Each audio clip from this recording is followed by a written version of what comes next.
El antropocentrismo en la modernidad, fundamentos, tensiones y críticas.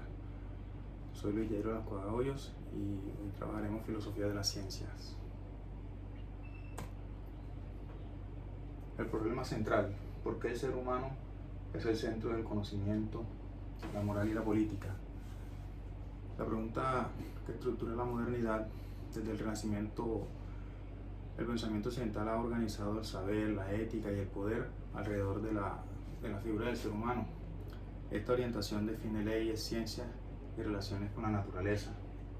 Su relevancia actual, pues, las crisis ecológicas global, el colapso del ecosistema, cuestionamientos de los derechos de la naturaleza, debates sobre inteligencia artificial, el poshumanismo, las encíclicas y movimientos ecocéntricos emergentes. Definición: ¿qué es el antropocentrismo? Según Protágoras, en el siglo V a.C., el hombre es la medida de todas las cosas, de las que son en cuanto que son, de las que no son en cuanto que no son. Una definición filosófica da una concepción que sitúa al ser humano como sujeto privilegiado del conocimiento, la moral y la organización del mundo. Lo humano es criterio último de valor y significado. Una dimensión nociológica nos dice que el conocimiento se estructura desde la perspectiva y las capacidades racionales del sujeto humano, relegando otras formas de ser al estatuto o al estado de un objeto. La dimensión axiológica, según ellos, solo el ser humano posee un valor intrínseco. La naturaleza, los animales y el entorno tienen valor únicamente en función de su utilidad para los humanos. Contexto histórico. Del teocentrismo al antropocentrismo. Este tránsito del teocentrismo medieval al antropocentrismo no fue abrupto. El Renacimiento revalorizó la figura humana. Descartes fundó el conocimiento en el cogito ergo sum, pienso, luego existo. Kant, por su lado, estableció al sujeto como legislador de la naturaleza y la moral. El surgimiento del sujeto moderno es inseparable de estos tres giros. ¿Ya? Tuvo como intermedio el humanismo, donde el hombre, como una medida ideal, como una medida de belleza. Bien. Según los fundamentos antropocéntricos modernos, tenemos cuatro fundamentos acá. Es el giro hacia el sujeto, el cogito cartesiano, instaurar al yo pensante como primer principio. El sujeto es origen y garantía del conocimiento. La primacía de la razón, pues la razón instrumental se convierte en facultad suprema para dominar, ordenar y transformar la realidad natural y social.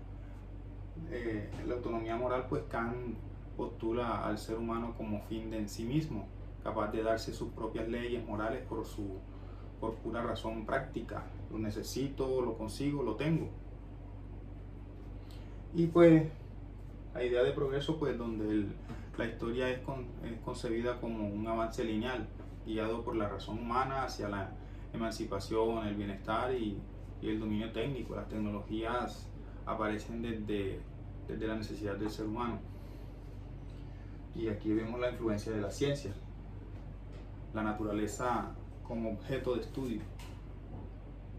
Entonces acá pues el conocimiento es poder, según Francis Bacon en su Novum Organum, un nuevo sistema, donde Bacon formula el proyecto científico moderno como dominio racional de la naturaleza. La naturaleza deja de ser un cosmos sagrado y se convierte en recurso manipulable. La naturaleza como objeto de estudio y explotación, el desarrollo científico-tecnológico como expresión del dominio humano y la separación entre el res cogitans y el res extensa. La naturaleza es la primera base fundamental para el desarrollo de las ciencias. Si hablamos de medicinas, por ejemplo, las plantas son una base fundamental para esto. Muy bien, hablando de tensiones, pues progreso y dominio y dominación, pues según Adorno y Horkheimer en su dialéctica de ilustración en 1944, dicen que la ilustración en el sentido más amplio del pensamiento en continuo progreso han perseguido siempre el objetivo de liberar a los hombres del miedo y convertirlos en señores, es decir, el todo. Si hablamos de las contradicciones fundamentales, pues la misma razón instrumental que promedia emancipación ha producido devastación ecológica, guerras industriales y nuevas formas de dominación. El progreso ilimitado revela sus límites estructurales. Tenemos dos dicotomías aquí donde hablamos de tensiones identificadas, que es el progreso versus la crisis ambiental, donde la deforestación, la pérdida de biodiversidad y el cambio climático como consecuencia del modelo antropocéntrico dominante. Y vemos la razón versus la dominación, donde la racionalidad moderna, lejos de liberar, instrumentaliza tanto a la naturaleza como a los propios seres humanos. Por acá tenemos una crítica más allá del antropocentrismo, el ecocentrismo de Annis. La ecología profunda propone que todos los seres vivos poseen valor intrínseco y que independientemente de su utilidad para el ser humano, ese valor es persistente allí. Ahora bien, el Laudato Si del Papa Francisco en 2015, donde considera que es un llamado urgente a la conversión ecológica integral, denunciando la cultura del descarte y que degrada tanto al medio ambiente como a la dignidad humana, y propone que la crisis ambiental y la social sean una sola, conectando el cuidado de una casa común donde todos estamos en un mismo lugar y todos debemos, tanto en sociedad como individualmente, debemos protegerla. Por otro lado, las ontologías relacionales pues son corrientes como el poshumanismo y los estudios STS, que vienen siendo los estudios de ciencias y tecnologías en la sociedad, donde cuestionan las separaciones entre naturaleza y cultura, proponiendo enfoques basados en interdependencia y coemergencia. Aquí tenemos, por ejemplo, esa es nuestra tesis, la tesis que considero que hay que tener en cuenta, y es que el antropocentrismo es insuficiente. El paradigma antropocéntrico moderno, aún reconociendo sus aportaciones, pues aunque sean históricas y ya tenga varias, pues resulta una filosófica y ecológicamente resultan ser insostenibles para el siglo XXI. En la actualidad no, el antropocentrismo está como que desfasado de la realidad. La respuesta no es el abandono del humano, sino un reposicionamiento relacional, el ser humano como parte constitutiva, al igual que responsable de una red de interdependencias vitales.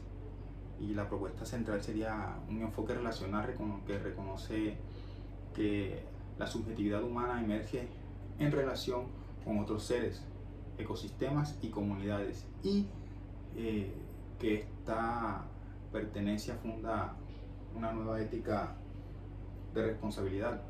Acá tenemos por lo menos unas imágenes que son muy dicientes, donde el humano es como el centro del mundo, mientras que acá la interdependencia entre humanos y naturaleza es totalmente viable. En conclusión, pues hay que repensar el lugar del ser humano. Un reconocimiento crítico. El antropocentrismo moderno ha sido condición de posibilidad de la ciencia, la democracia y los derechos humanos, pero también de las crisis ecológicas globales.